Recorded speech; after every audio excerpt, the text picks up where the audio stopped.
नमस्कार, मैं हूं चंदन कुमार। आप देख रहे हैं आकाशवाणी टीवी 9।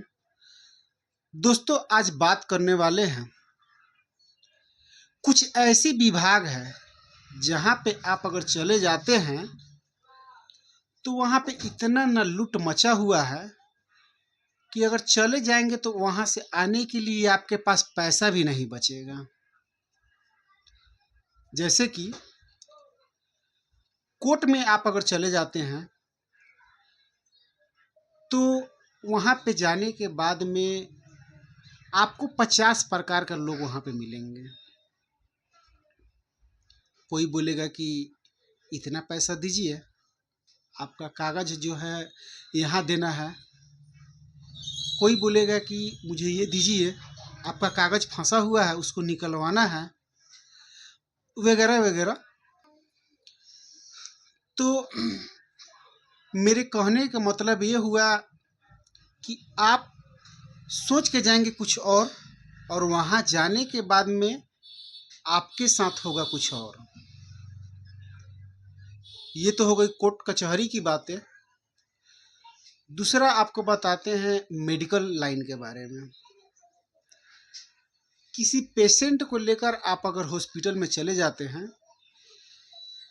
हॉस्पिटल में जाने के बाद डॉक्टर जो बोलेगा, यहाँ फलानी जगह चेकअप कराइए, आप सोचेंगे कि हाँ, मैं यहाँ चेकअप करा लेता हूँ, 10 रुपये मेरा बच जाएगा।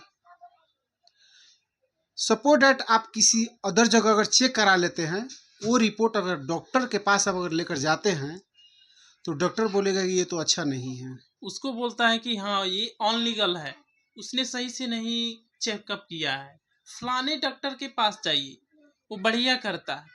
आप लोग हर पब्लिक को ये चीज पता है कि हाँ सभी एक दूसरे से मिले हुए हैं। रही बात कि मेडिकल लाइंस में इतनी सबसे ज्यादा डॉक्टरों की कमाई है। जैसे कि एक प्रधानमंत्री जॉनसन औषधि जो एक केंद्र खुला है, इसमें 90% की इसमें बचत होती है, जो कि अदर डॉक्टर्स भी बोलेंगे कि नहीं वो मेडिकल सॉरी ये मेडिसिन यूज नहीं करना है आपको, ठीक है, कि नहीं ये सूट नहीं है, सुटेबल रूप से ये नहीं यूज होता है, ये जल्दी फायदा नहीं करता। इस हिसाब से पेशेंट के अंदर बहुत ऐसी चीज माइंड मेकअप करा देता है जिससे कि पेशेंट को भी लगता है कि हमें ठीक होने से मतलब है, थोड़ा पैसा ही लग जाए क्या बात है। लेकिन ये भी मेडिसिन सही है। आज के डेट में आज हमने सदर हॉस्पिटल में विजिट किया, तो वीडियो वगैरह तो नहीं बनाया, लेकिन मैंने देखा कुछ ऐसे डॉक्टर है, स्किन के डॉक्टर हो गए, उनकी कोई टाइमिंग नहीं है, टाइमिंग नहीं है। टोकन नंबर ले लिया, ऑनलाइन वो पर्ची भी कट रहा है। आभा एक ऐप के द्वारा आप उसको इंस्टॉल करेंगे, उसमें पेशेंट का नाम, डेट ऑफ बर्थ, ये सारे इंक्लूड करने के बाद उसके बाद में एक स्कैन का ऑप्शन आ जाता है, उसको क्लिक करेंगे, वहां पे स्कैनर लगा हुआ है, ठीक है, स्कैन करेंगे तो आपका टोकन नंबर आ जाता है। बस आपको टोकन नंबर रखना होता है कि हाँ हमारा टोकन नंबर इतना है, बोलेंगे काउंटर पे टोकन नंबर देगा, स्लिप दे देगा, फिर आपसे पूछेगा कि हाँ क्या प्रॉब्लम क्रिएट कर रहा है, उस हिसाब से आप को भेज देगा कि हाँ इस रूम में जाइए, उस रूम में जाइए, वहां पे आपको डॉक्टर सजेशन देगा, जो भी मेडिसिन यूज होना है उस हिसाब से आपको चलाएगा। रही बात कि उन लोगों की कोई टाइमिंग नहीं है, इसलिए और वो लोग सही से चेकअप नहीं करते। प्राइवेट डॉक्टरों को देखा जाए तो वो लोग थोड़ा टाइम लगाते हैं, प्यार से बातें करेंगे, लेकिन वो लोग उतना नहीं करते। उन लोगों का कि हमारा पेमेंट तो टाइम से आ ही जाता है, हमें कौन सी कस्टमर बनानी है, इसलिए पेशेंट को एक फैथफुल यानी विश्वास नहीं दिलाते हैं कि हाँ आपको खान पान से रिलेटेड जो भी है सही से सजेशन नहीं देते हैं। बोली विचार जो है वो तो ठीक है ही नहीं उन लोगों का, ठीक है। तो ये चीजें हैं जो कि पब्लिक को अच्छा नहीं लगता सदर हॉस्पिटल में ट्रीटमेंट कराने के लिए। जो कि व्यवस्था सब कुछ है। व्यवस्था सब कुछ है। और एक और चीज हमने आज देखा कि अल्ट्रासाउंड भी होता है, अल्ट्रासाउंड का रिपोर्ट होता है, जिसमें उन लोगों के द्वारा एक दिन में 5 से 7 पेशेंट का ही अल्ट्रासाउंड यानी कि वो चेकअप होता है डिलीवरी पेशेंट के लिए, जिसके लिए आपको एक आधार कार्ड का फोटो स्टेट और जो डॉक्टर का स्लिप है उसका फोटो स्टेट उसको सबमिट कर आपका वो चेकअप हो जाता है। लेकिन इन सभी चीज़ों के लिए हर डॉक्टर की एक टाइमिंग मेंशन होनी चाहिए कि वो कितने बजे से बैठेंगे। पब्लिक इतना भीड़ लगा था, मैं क्या बताऊं।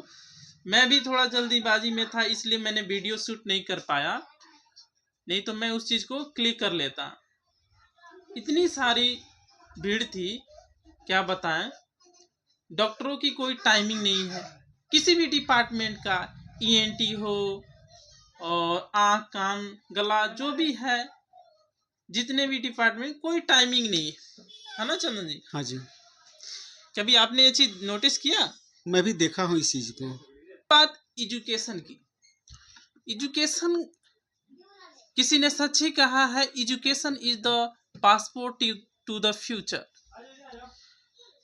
पहले का एजुकेशन और अब का एजुकेशन में काफ़ी अंतर हो गया। हमें डिबेट करनी है, जो कि हमारे साथ चंदन जी हैं, ये भी अपनी राय रखेंगे, हम भी रखेंगे कि ये जो एजुकेशन एक बिजनेस हो चुका है। पहले लोगों की ये थिंकिंग नहीं होती थी कि हाँ पैसे ऐंठना, कैसे ऐंठा जाता है। यहाँ ये हो गया, अब सेम कंडीशन डॉक्टरों की हो गई है। जैसे डॉक्टर बोलता है ना कि फलाने जगह से आप चेकअप करवा कर लाइए, ये करवा कर लाइए, वो करवा कर लाइए, सेम कंडीशन इन सभी का है। वो बोलेंगे कि हाँ ये बुक। और रही बात एक और चीज, ये शिक्षा मंत्री जो भी है अपना, ये के पाठक कम बैक हो चुके हैं, हुए कि नहीं? हाँ हाँ, होने वाले हैं, होने वाले हैं। हाँ जी। तो होने वाले, तो उनसे भी मैं रिक्वेस्ट करना चाहता हूँ कि हर साल सिलेबस चेंज होता है, ऐसा नहीं होना चाहिए। सरकारी स्कूल हो या प्राइवेट स्कूल है, हर साल नहीं होनी चाहिए। क्योंकि इससे क्या होता है कि किसी घर में बड़े लड़के हैं, 4-5 भाई बहन हैं, तो उसमें है कि एक साल पढ़ा, दूसरे साल वो किताब वेस्टेज हो जाता है, सिलेबस ही चेंज हो जाता है। ऐसे होता है कि चलो उसके बड़े वाले भैया ने पढ़ा, तो उसी के छोटे वाले बच्चे पढ़ेंगे, तो उसको लगता है कि मेरे ये भाई साहब ने पढ़ा है, इसको स्टडी किया है, तो उस चीज़ को देखता है और संभाल कर रखता है। जो कि ये हर साल सिलेबस चेंज होना, यानी देखा जाए तो एजुकेशन लाइन में सभी लोगों की कमाई है। आप स्कूल खोल दिए, आपका एक बिजनेस स्टार्ट हो गया। लेकिन पहले इस तरह नहीं था। स्कूल में हो गया है कि टीचर ही आपको ड्रेस देंगे, टीचर ही आपको बुक देंगे, जो जो हो टीचर ही। मतलब जो जिस ड्रेस का दाम अदर जगह 400-500 है, सेम वही ड्रेस आपको मिलेगा प्राइवेट स्कूल में 800-900 के आसपास। आजकल के बच्चे के लिए नर्सरी क्लास का जो बुक होता है वो होता है आपको 1200-1400 का। बताइए, इतना काफ़ी। हर गार्जियन, हर पेरेंट्स सोचते हैं कि मेरे बच्चे जो है अच्छा पढ़ाई करे, लेकिन ये सब दिखते के कारण मतलब पढ़ा नहीं पाते हैं अच्छा से। तो हमारे जो भी शिक्षा मंत्री हैं, थोड़ा सरकारी स्कूल पर तो ध्यान दे ही रहे हैं, प्राइवेट स्कूल पे भी इस चीज़ पे थोड़ा ध्यान देना चाहिए उनको। क्या? बिल्कुल बिल्कुल, नज़रअंदाज नहीं करनी चाहिए, बिल्कुल कंटिन्यू फोकस होनी चाहिए, क्योंकि सबके लिए रूल्स एक ही होना चाहिए।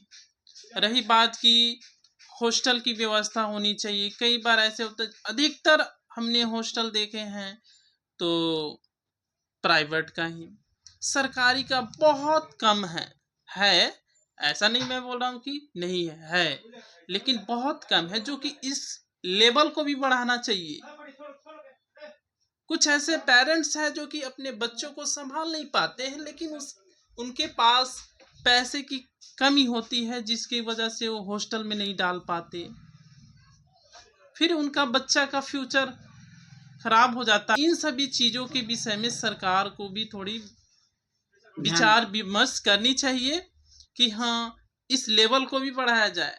दोस्तों, हमने जो अपनी राय रखी, तो इसके बारे में आपकी क्या राय है, आप हमें कमेंट में बताइए।